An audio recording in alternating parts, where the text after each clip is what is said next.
everyone. Hi. So welcome to another episode of Elevated Talks.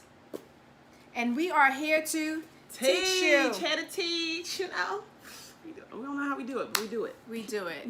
You can always find your own personal Here to Teach on our website, www.elevatedblk.com. But enough of us promoting our stuff. Today's topic is really, really important. It's all about mental health. Mental health. And we want you to be well. So we're going to offer you five strategies in which you can make sure that your mental health is well. Yes. So number one, therapy is a good thing. It really is. It's a very, very, very good thing. Yes, you can have your good girlfriend, who you can talk to, which is wonderful. You can have your significant other to speak to, which is great, close family members. But there's something important about doing professional therapy. The objective person who can help you unpack things, that support you need. We need to release all stigmas around therapy. Let it go. Yep. We're in a day and an age, especially with so much, there are people who are paid to do these things. So therapy is a good thing. That is our number one. Yes. And when Monique says take away the stigma, that idea is that you're crazy, that there's something wrong. Absolutely not. It is so important that you find, which is number two, the right therapist. Yes. So I am a proponent for mental health. I do have a therapist. It took me a very long time to get my therapist. Took 2 years to find the right person, and it came at the recommendation of one of my friends, because I had been in the hospital and I was doing all things that was related to work, and he literally said to me, he was the chief of staff, Rob, of the hospital I was in, and said, "What are you doing?" And I was like, "I got to get ready for work. I have to make sure I'm prepared." And he was just like, "Are you seeing a therapist?" And I told him that I had been looking for someone who could literally, meet my personal needs. One, culturally, I needed someone to understand, like, my work ethic, what it is to be a single mom, what it means to be an educator, without judging me, because I found that in the past that I've had therapists who I had to explain all of me and what I do and why I do it before I got to, like, what's really going on with me. And so I was able to find a woman of color who was a previous educator, who was a mom. So she understood, and we could get right to the heart of unpacking my issues.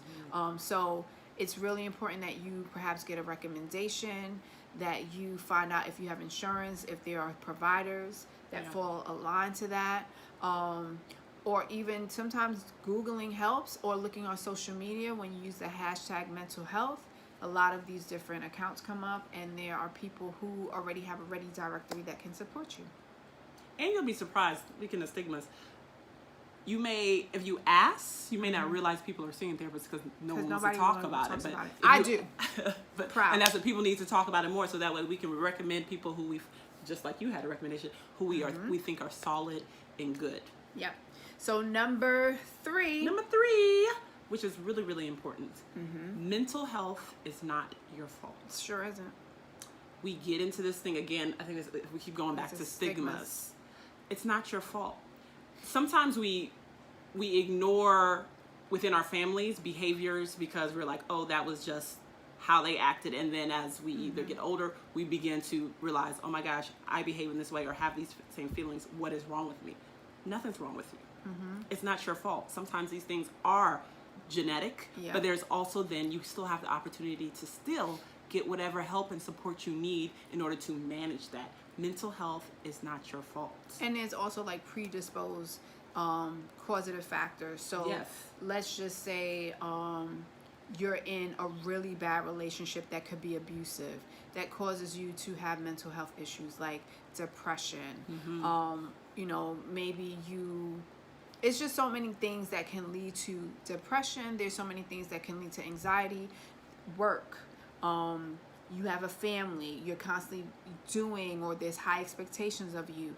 And so you start to develop these issues that you don't even realize can be a mental health issue that can actually impact your well-being, your Absolutely. ability to just function without all of the overwhelming worriness that can actually paralyze you in many ways. And then there's also like bipolar, which actually is more common than we think. So when people have these super high moments that they're happy and they're jovial, and then all of a sudden it seems like they crash, and then they're like despondent, angry, like very emotional. And honestly, it's like what we would say a chemical imbalance in the brain that the person who has it can't control it. And so sometimes these things require medication, but it should be like understood that you cannot control mental health, like those mental health issues, and it's okay to seek help for it. It's okay to take the medication if need be, or to just seek practices that will help you manage through those issues. Oh, you had 3, and you already were kind of getting into 3. Oh, well, here we 4. go. Sorry, 4, so 4. Number 4. So this has to do with trauma. And trauma is something that we talk about PTSD, post-traumatic disorder. And it's so important that you understand that trauma can come from your childhood, episodes or events that you may have either witnessed or endured. It can come from abuse, whether it's from family, friends, or a stranger. It can come vicarious trauma that you're actually experiencing because someone else is going through it. So like for instance, being in a school, being a principal, I dealt with a lot of vicarious trauma because I'm in a community at the time that dealt with poverty. I'm dealing with staff members who are overwhelmed and have a lot of trauma that they're dealing with. I'm dealing with parents who have trauma from their own personal childhood or their current situations. And then I'm dealing with children.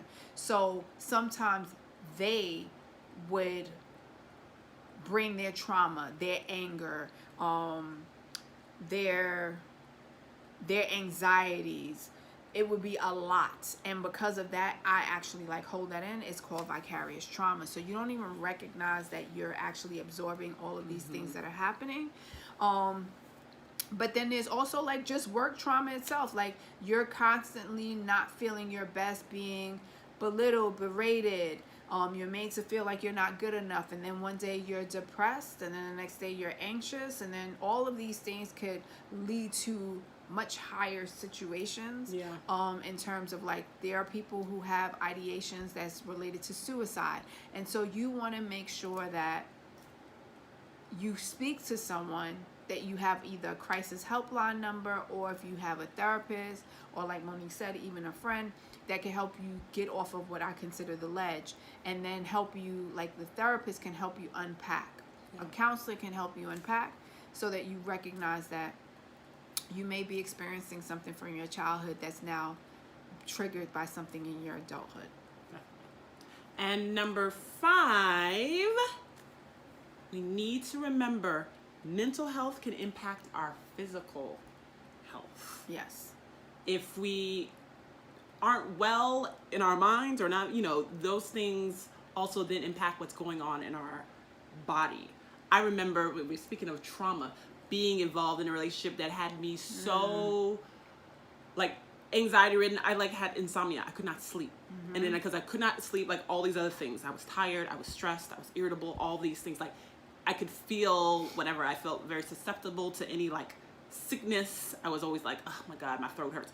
But all of that was because it started with because this mentally I was depressed. Yeah. And so the anxiety and all that was keeping me up. I could not sleep. So we have to remember it's so important that we focus on our mental health because it ends up impacting everything within us. Yeah, it manifests in physical ways. And so like for myself, the first school that I became a leader at, when I was an assistant principal, there was such a high demand that I literally developed insomnia. I had an ulcer because of the stress. It was literally eating at my like my stomach lining, and I had depression, and I did not recognize it. It wasn't until the emergency room doctor was like, no, you have all three things happening at the same time.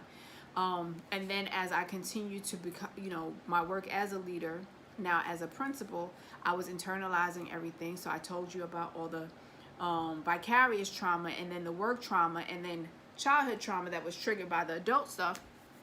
I didn't realize it.